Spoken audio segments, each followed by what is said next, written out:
Hello guys, Valentine's day ഒക്കെ വരല്ലേ. അപ്പൊ ഞാൻ വിചാരിച്ചു നമുക്ക് എന്തെങ്കിലും ഒരു ഗിഫ്റ്റ് ഉണ്ടാക്കാം, ഹാൻഡ് മെയ്ഡ്. അതാകുമ്പോൾ നമുക്ക് വലിയ ചെലവും ഇല്ല. പക്ഷേ കുറച്ച് ഐറ്റംസ് ഒക്കെ പുറത്തു പോയിട്ട് വാങ്ങിക്കാനുണ്ട്. ഞാൻ റെഫറൻസ് ഒക്കെ എടുത്ത് വെച്ചിട്ടുണ്ട്. ഞാൻ ഫസ്റ്റ് ടൈം ആണ് ഇങ്ങനെ ഒരു വർക്ക് ചെയ്യാൻ പോണത്. ഞാൻ ഇതിനു മുന്നേ ചെയ്തിട്ടൊന്നുമില്ല. സോ ഇത് നല്ലതായിരിക്കും എന്ന് എനിക്കറിയില്ല. നല്ലതാണെങ്കിലും നല്ലതല്ലെങ്കിലും ഞാൻ ഈ വീഡിയോ പോസ്റ്റ് ചെയ്യാം. നമ്മൾ ആർക്കും ഗിഫ്റ്റ് ചെയ്യാനൊന്നുമല്ല, ജസ്റ്റ് നമ്മൾ ട്രൈ ചെയ്ത് നോക്കുകയാണ്. എനിക്ക് വീഡിയോസ് ഒക്കെ കണ്ടു കഴിഞ്ഞപ്പോൾ ആഗ്രഹം, നമുക്ക് നോക്കാം. പിന്നെ ആദ്യം വേണ്ടത് വാഴലയാണ്. നിങ്ങൾ കണ്ടിട്ടുണ്ടാവും വാഴല കൊണ്ട് റോസ് ഒക്കെ ഉണ്ടാക്കണത്. നമുക്ക് നോക്കാം. ഇങ്ങടൊക്കെ വരാൻ പേടിയാട്ടാ, വല്ല പാമ്പൊക്കെ ഉണ്ടാവുമെന്ന്. ഇത് നമ്മുടെ വീടിന്റെ പുറകുവശമാണ്. ഓക്കെ, ഞാൻ കുറച്ച് കളക്ട് ചെയ്യട്ടെ കേട്ടോ. ഞാൻ ആദ്യം ഇലയുടെ ഭംഗിയൊക്കെ നോക്കി അങ്ങനെ വെക്കണായിരുന്നു കേട്ടോ. ഏത് വേണം, എനിക്ക് ആകെ ഒരു കൺഫ്യൂഷൻ. നല്ലതുണ്ടോ എന്നിട്ട പേടിയും ഉണ്ട്. അത് കഴിഞ്ഞ് ഒരുപാട് നേരത്തെ മൽപ്പിടുത്തത്തിന് ശേഷമാണ് എനിക്ക് മനസ്സിലായത് കൈ കൊണ്ട് അത് പൊട്ടിക്കാൻ പറ്റില്ല എന്ന്. ഞാൻ ഒരു സത്യം മനസ്സിലാക്കിയത് കട്ട് ചെയ്യണമെങ്കിൽ ആദ്യം വല്ല കത്തിയാ കത്തറ എന്തെങ്കിലും കത്തി കൊണ്ടുവന്നിട്ട് പിന്നെ ആ അറഞ്ചും പുറഞ്ചും എനിക്ക് ഇഷ്ടമുള്ളത് പോലെ ഒരുപാട് അത്യാവശ്യത്തിനുള്ളത് വെട്ടിയെടുത്തിട്ടാ.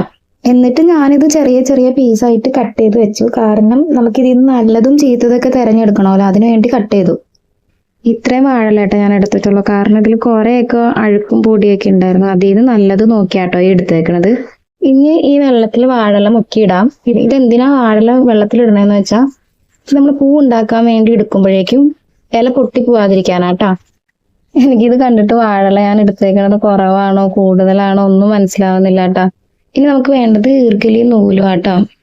ആദ്യം ഞാൻ വിചാരിച്ചു ചെറിയ ചെറിയ പ്ലേറ്റ്സ് ഒക്കെ എടുത്തിട്ട് നല്ല ഭംഗിക്ക് ചെയ്യാമെന്ന്. പക്ഷെ അത് ഞാൻ ഒരുപാട് പ്രാവശ്യം അത് ചെയ്ത് നോക്കിയിട്ടും അതെനിക്ക് സക്സസ് ആയില്ല. പിന്നെ ഒരുപാട് സമയം പോകണം. അപ്പൊ ഞാൻ എന്ത് ചെയ്തു, അത് കളഞ്ഞുട്ടാ. എൻ്റെ ഒരു പരിശ്രമമാണ് ജനലിന്റെ വെളിയിൽ കൂടി പോണത്.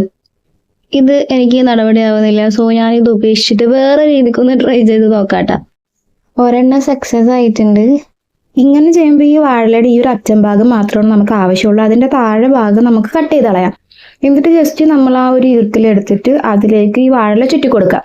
നിങ്ങൾക്ക് വേണമെങ്കിൽ ഇടയ്ക്കിടക്ക്, അതായത് ഇച്ചിരി ബലത്തിൽ നിൽക്കാൻ വേണ്ടി, അഴിഞ്ഞു പോകാതിരിക്കാൻ വേണ്ടി ഇടയ്ക്കിടക്ക് നൂല് ചുറ്റി കൊടുക്കുക. പക്ഷെ ഞാൻ ഫുൾ ഇല ചുറ്റിയതിന് ശേഷം അവസാനം മാത്രം കേട്ടോ ഈ നൂല് ചുറ്റിയിട്ട് കെട്ടിടണുള്ളൂ. പക്ഷെ എനിക്ക് കുഴപ്പമുണ്ടായിരുന്നില്ല. ഗേസ്, നമ്മൾ ഇത്തരം പൂക്കളാണ് ഉണ്ടാക്കിയേക്കണം. ഇപ്പൊ നിങ്ങൾക്ക് കാണുമ്പോഴേക്കും ഒരു ഭംഗി തോന്നില്ല. ഇത് കളർ ചെയ്ത് വരുമ്പോഴേക്കും നല്ല ഭംഗിയായിരിക്കും. ഞാൻ ഭയങ്കര ഹാപ്പിയാണ്. കാരണം ഫസ്റ്റ് ടൈമാണ് ഞാൻ ഇങ്ങനെയൊക്കെ ചെയ്യണത്. കാർഡ് മേക്കിംഗ് ഒക്കെ ചെയ്തിട്ടുണ്ട്, പക്ഷെ ഇങ്ങനത്തേക്കുള്ള ഒരു ഇത് ആദ്യമായിട്ടാണ്. നമുക്ക് ഈ കളർ ചെയ്തിട്ട് നോക്കാം. കളർ ഇപ്പൊ നിലവിൽ എന്റെ കയ്യിലില്ല. നമ്മൾ പോയി വാങ്ങിയിട്ട് വേണം. പോയിട്ടില്ല. അങ്ങനെ അപ്പനെയും കൂട്ടി കടയിൽ പോയിട്ട് ഞാൻ പെയിന്റ് ഒക്കെ വാങ്ങിച്ചു. പിന്നെ വേറൊരു ബൊക്കെ കൂടി ഉണ്ടാക്കാൻ എനിക്കൊരു പ്ലാൻ ഉള്ളതുകൊണ്ട് അതിനുള്ള സാധനങ്ങളും വാങ്ങി. പക്ഷെ നമുക്ക് മാസ്കിംഗ് ടേപ്പ് കിട്ടിയില്ല. അതേപോലെ തന്നെ ഞാൻ പെയിന്റ് ചെയ്യാനുള്ള ബ്രഷും വാങ്ങിക്കാൻ മറന്നുപോയി. ഇപ്പൊ നെയിൽ പോളിഷിന്റെ ഇത് വെച്ചിട്ടാണ് ഞാൻ ഒന്ന് പെയിന്റ് ചെയ്യണത്. അപ്പൊ അതുകൊണ്ട് തന്നെ അത്ര ഭംഗിയായിട്ടില്ല. അപ്പൊ ഞാൻ ഈ വീഡിയോ എടുക്കുമ്പോൾ നമ്മൾ പുറത്തുനിന്ന് നോക്കുമ്പോൾ കുഴപ്പമൊന്നുമില്ല. പക്ഷെ വീഡിയോ എടുക്കുമ്പോൾ ഈ ഉള്ളിലൊരു ഗ്യാപ്പ് കാണാൻ പറ്റുന്നുണ്ടായിരുന്നു. പിന്നെ ഞാനതൊക്കെ ഫില്ല് ചെയ്തു. ഇതിന്റെ ഫൈനൽ ലുക്ക് ഭയങ്കരമായിട്ട് ഇഷ്ടപ്പെട്ടു. ആ മാസ്കിംഗ് ടേപ്പ് കൂടി ഉണ്ടെങ്കിൽ ഫുൾ ചുറ്റി കഴിഞ്ഞിട്ട് നമുക്കൊരു റാപ്പിംഗ് പേപ്പറൊക്കെ വെച്ച് കഴിഞ്ഞാൽ ഭയങ്കര ഭംഗിയുണ്ടാവും. എനിക്ക് ഭയങ്കരമായിട്ട് ഇഷ്ടപ്പെട്ടു. പിന്നെ ഒരു 3 പൂവിന് ഞാൻ ചെറുതായിട്ട് വൈറ്റ് ഷെയ്ഡ് കൊടുത്തു നോക്കി. പക്ഷെ എന്നാലും എനിക്ക് അത്ര ഇഷ്ടമായില്ലെങ്കിലും വലിയ കുഴപ്പമുണ്ടായിരുന്നില്ല. ഇതിന്റെ ഫൈനൽ ലുക്ക് ഞാനൊരു ഷോർട്സ് ഇടാവേ.